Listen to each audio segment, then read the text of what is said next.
કિલ્લાપારડી નગરપાલિકાના કારોબારી ચેરમેન ચેતન ભંડારી દ્વારા શહેરના હિતમાં એક પ્રશંસનીય પહેલ કરવામાં આવી છે. નેશનલ હાઈવે નંબર 48 પરથી પસાર થતા ફ્લાયઓવરની બંને બાજુએ અને કોન્ક્રીટ સ્લેબની તિરાડમાં આપમેળે ઉગી નીકળેલા નાના મોટા વૃક્ષો અને વનસ્પતિને કાપીને દૂર કરવાની ઝુંબેશ હાથ ધરવામાં આવી છે.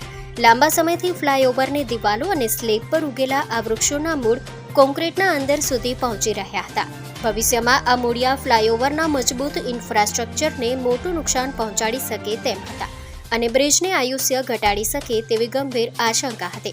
આ સંભવિત જોખમને ધ્યાનમાં રાખી કારોબારી ચેરમેન ચેતન ભંડારીએ તાકીદે પગલાં ભરી જોખમી વનસ્પતિ દૂર કરવાની કામગીરી હાથ ધરી છે. આ સમય સૂચકતા અને સક્રિય કામગીરીના કારણે નેશનલ હાઈવેના કરોડોના ખર્ચે બનેલા આ ફ્લાયઓવરને ભવિષ્યના મોટા નુકસાનથી બચાવવામાં મદદ મળશે. સ્થાનિક રહીશો અને વાહન ચાલકોએ પણ પાલિકાના આ સુરક્ષાત્મક પગલાંને આવકાર્યું છે.